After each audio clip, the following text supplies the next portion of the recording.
What's up, Previews World? It's Wednesday. It's New Comic Book Day, which means it's time for, oh my God, what is my hair doing? Previews World Weekly.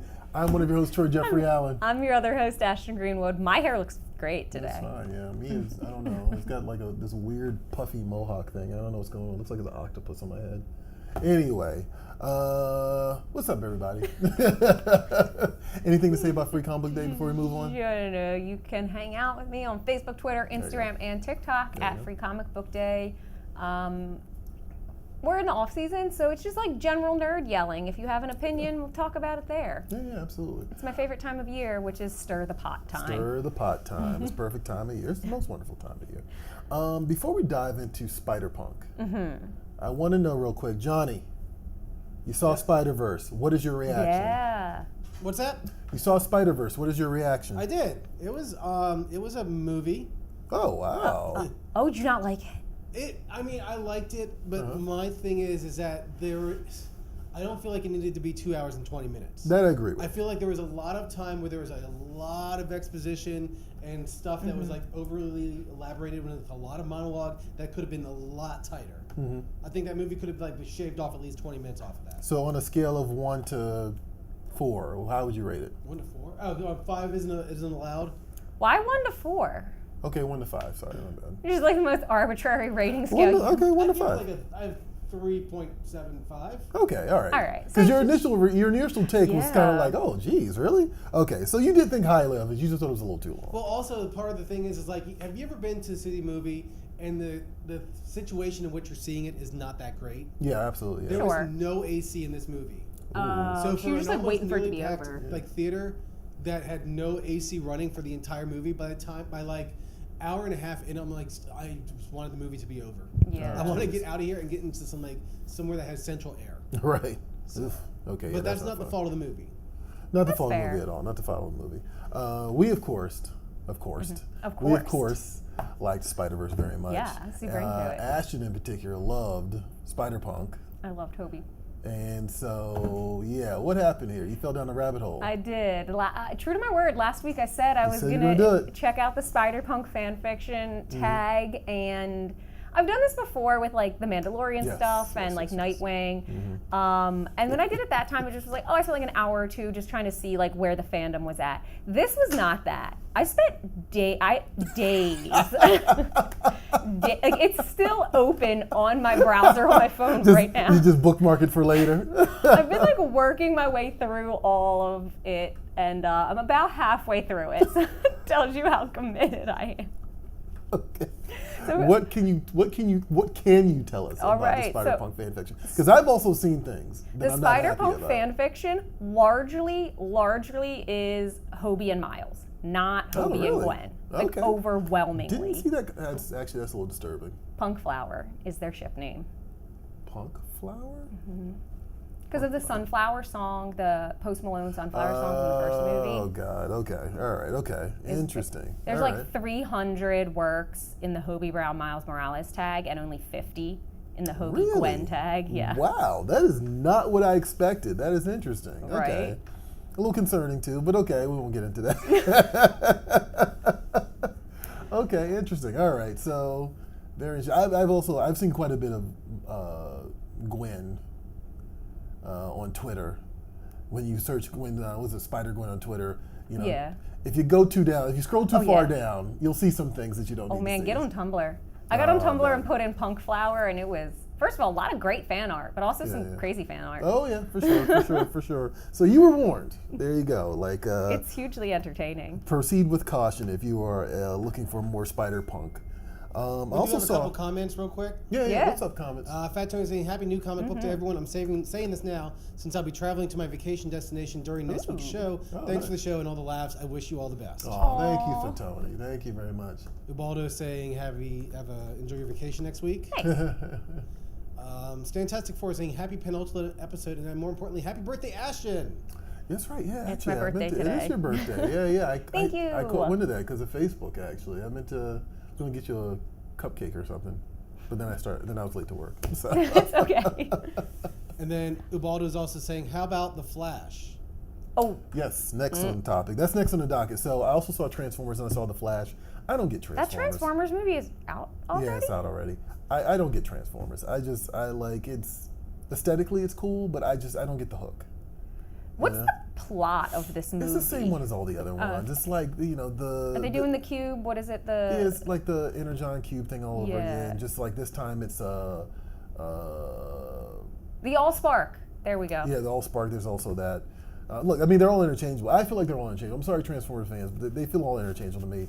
Now it's like this glowing rock boat-shaped thing that, like, whatever. It's not a cube? It's not a cube this time. Because this isn't a reboot. This is a continuation of those movies. It's just they're going backwards and kind of telling the stories before the 2000s. This is a prequel to the Shia LaBeouf. Shia LaBeouf movie, yeah, it right. Is. Yeah. So, which I actually forgot about while I was watching this. I was like, oh, okay, these are actually connected. I forgot about that. How could you ever forget? You're right. Sam Witwicky. Sam Witwicky, you're right. Sam Witwicky. But yeah, no, I don't get Transformers. I like that. Long story short, I don't get it. It's kind of always the same. It's always kind of like, the evil, not always the Decepticons, but the evil robots have a thing, and then the Autobots have to get the thing and prevent the evil Autobots from using the thing to do XYZ, either take over the world or shoot a beam in the sky or something. I don't get it. I've never understood. Yeah, no, I'm the same way because I can never understand what it is the Decepticons are trying to carry out. Right. Like, what is the end goal for them? This one is, I mean, this one makes a little bit more sense, I guess, because they're trying to go back home. And so it's like a race to go back home. Sorry. But yeah, long story short, I don't get it. Some interesting choices. There's a lot of 90s New York stuff at the beginning, which felt like a different movie, to be honest. And it was actually pretty engaging, which was really interesting. That stuff was fairly engaging. So, but yeah, once we get into the whole Transformers plot thing, it's like, all right, I guess so. This is what we're doing. The Flash. I really liked The Flash. Oh, no. I did. Damn it. Right. I liked The Flash, and like I'm online and I'm seeing people react to the movie in real time or whatever, or people who haven't even seen the movie reacting to the movie just based off of clips. I'm gonna say The Flash is fun. It's a fun movie. It's a very fun movie, and it's got kind of like a breakneck pace to it. I was never bored while I was watching it. Ezra Miller does a good job. I'm gonna say it. He does a good job. Is he like around doing in promo? General? Is he? I think I saw he was on the red carpet for something. For The Flash, I think I saw he was on there. So there's that. They as well. should be in jail. Well, they should not be on the red carpet. Yeah, so here's my thing, and you're right. Sorry. Okay. So here's my thing, and as far as I know, Ezra Miller has received some sort of therapy, has gone through the legal system, right? And so I'm like, okay, all right, I'll watch The Flash. Look, I'll feel bad about it if he does something again, if Ezra Miller does something again. But I'm like, okay, look, the process did the thing. So I'm like, whatever. Flash supposed to be... Is he going to be in these movies moving forward? Because my understanding of what this was trying to accomplish was to basically open up the multiverse in the DC universe so they could get away from... the Snyderverse. Yeah. Right. And that's basically the goal of this movie. Okay. And, not to spoil anything. At this point, I don't think it's a spoiler. I think everybody I don't think that was knows a spoiler. Yeah. I thought that was, fair information. But yeah, I mean, it's a fun movie. Michael Keaton's good in it. He's really good in it. They have a lot of fun with all the different multiverse concepts. Very visually imaginative. Okay. Which actually made me realize as I was watching, I was like, wait a minute. Grant Morrison and Ezra Miller actually wrote a version of this script at one point in time. And then it went through this kind of this labyrinth-like development process to get to the movie that we've gotten to now. So about 17 other people probably touched the script. But it kind of made me wonder, it was like, what parts of this are still the Grant Morrison story? Like, you know what I mean? That's valid. So, yeah, it was fun. Sorry, guys. I'm surprised to hear that. Yeah. I know it didn't do at the box office as well as they were hoping. Yeah. And I was a little surprised by that because, again, I guess you can't really relate internet chatter to, real life ticket sales, but... I think people are, and this could just be me projecting my feelings onto it, but I think people are very turned off by the Ezra Miller of it all. I think they are. Yeah. And I mean, I get it. I mean, that's the thing you want to, I feel like it's a little bit grandstandy, but if that's the thing you want to hold on to, then okay, I get that. Stick by your guns. Yeah, okay, fine, no problem. But as a movie, it was fine. I thought it was fun. So I recommend it. If you have a problem with Ezra Miller, I understand why you wouldn't go see it. But I thought it was cool, and like I'm hearing a lot of like dissension online about the movie from people who have not seen it yet, based off of like a few clips. In context, it's all good, and like the movie is very upbeat. Like it's kind of surprisingly so. So it's so in the opposite direction of Batman vs Superman and the Snyderverse stuff. It's hilarious. This might be a spoiler, but I'm too curious, and I won't go see it in the theaters. I don't care to. Is there Henry Cavill or no? No Henry Cavill. Okay, that's what I thought. And I think that's the other thing that hurt them here is everybody walked away feeling like Warner did Henry Cavill so dirty. So dirty, right? Yeah. And they did, and you pay for that kind of behavior in money. So in money, that's true. Also true. So it was. I guess ultimately it was going to be a lose-lose situation for them, and I think even WB knew that at the time. Yeah. Like the movie been sitting on the shelf for like a year. Yeah, it was supposed to come out in 2020. Yes. Oh, actually, it was. Oh wow. Okay, I forgot about it. So it's been sitting on the shelf for like about 2 or 3 years now. And we're already moving on to something else. Yeah. I think that was also part of the reason I was able to watch it and just kind of let it go. It's not going to matter. Yeah. I was like, all right, cool. It's just like a transition piece, more or less. It sounds like. It really is. Anyway, let us know what you thought of The Flash. If you saw it, let us know in the comments. Let us know what you thought of Transformers. Am I full of crap? Do I just not get it? Because I love giant robots. So I don't know why I don't get Transformers. I just don't get it. I think Transformers is one of those things, and this was my experience with like the Shia LaBeouf movies because I love them. You gotta just enjoy it for like the action sequences. The plot's not gonna make sense. I found these glasses that find the cube and then the weird dagger thing and the glasses. Oh my god! So this is the only thing. Like I had a friend who said this perfectly, and actually this is one thing I'll say about this new movie that's different. The transformations, right? The transformations are legible. They look like, there's a really cool sequence where a chase and like one of the characters, one of the Transformers, transforms from a car into something else or whatever and then back into a car. Those are cool. And that was always my problem with the Michael Bay movies. It's like, my friend always said they look like swirls of trash when they transform. They do. I mean, I can get behind, because all their metal is dirty. Like, why are they all dirty? What happened? And that was always the thing I always took away from the Michael Bay movies. It's like, they're kind of just like this tornado, this Tasmanian devil whirlwind, and then they turn into a car or whatever. Anyway. Couple more comments. What's going on, comments? Let's see here. Fat Tony is saying, he said happy birthday, Ashton, already. Thanks. But Ubaldo is saying happy birthday. Aww. Annie Fox is showing up. She's saying happy birthday. They're all communicating with each other, saying hi. Ubaldo's saying, you think superhero fatigue because too many MCU movies and that it hurts DC movies?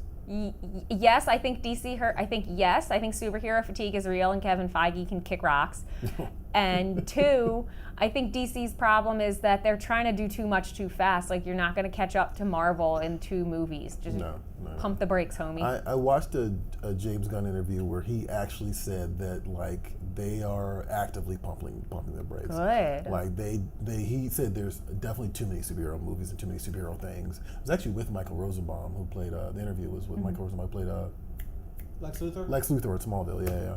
Oh, okay. Yeah, and and he was like, yeah, we're gonna slow it down. I'm like, good. Yeah. It's a good deal. And actually, I think Kevin Feige got the memo too, because I just saw the other day that they are not going to SDCC's Hall H. They aren't making any announcements at Marvel. And it looks like their entire schedule's getting thrown around, not just because of the Jonathan Majors thing, but just in general, like all the stuff is getting reshuffled. So I think that's a good thing. I don't think we need, you gotta build some anticipation. I think Star Wars should do the same thing. Like build some anticipation. Like probably only need a new Star Wars movie every 2 years. Like truthfully. Do we need Star Wars movies?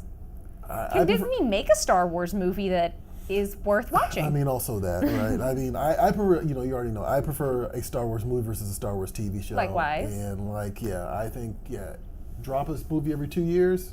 Just focus on making something cool, guys. All right. Annie Fox is saying she did fall asleep at The Flash, but woke up halfway through. That feels damning. Well, that's too bad. Okay. Thanks, Annie. Sticksboy73 Comics and Toy Sales saying it's been a while since I've watched live. Oh, welcome back. Enjoy it while you can because we only got 2 episodes left. Second and last episode, Whoopsie. All right, Johnny ruined my segue, so we're just going to do new comics this week. Ashton's got her pick, I got my pick, and then we show you what's available at your local comic shop. Let's jump into it.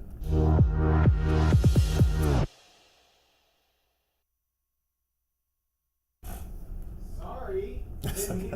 Okay. I thought of it and I was like, oh, this is perfect. And Johnny was like, comments, and I was like, okay, sorry. Gone forever. I guess we can allow space for the comments. I think you went last week, so I'm gonna go this week. Go for it. All right. Let's hear it. My pick this week is Joseph, 1957. It is from Kex Publishing, aka Comics Exchange.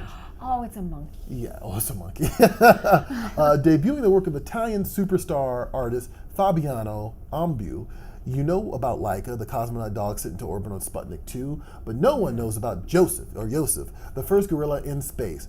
Born on Joseph Stalin's birthday and subjected to terrible genetic experiments, I guess it is Joseph. Joseph soon grew far too powerful. The leadership of the Soviet Union did all they could to stop him, but not everything went as planned. I love this. I love alternate history. That Stalin reference caught me off guard. Yeah, Joseph. Yeah, I love this. I love alternate history stuff. It's a new '1. It's only 2 issues, which is also cool. Yeah. It looks like it's going to be some weirdo sci-fi thing, which I'm all about. And just evil gorilla. Actually, I thought he was a chimp, but no, he's an evil gorilla that goes to space. A little bit better. Chimps, monkeys in general make me nervous. Chimps specifically. Didn't you say something about you didn't like the Planet of the Apes movies last week? Yep. Don't like them. You just don't even go near them. Too human-like. We're heading down a weird path. I was at the zoo one time and I saw a chimp, like methodically tearing single pages out of a phone book, and I was like, I don't like that. Okay, that scarred you forever. Were you like 4 when you saw this, and it just This was like 2 years ago, but I already didn't like chimps. You were already locked in. Okay, understood.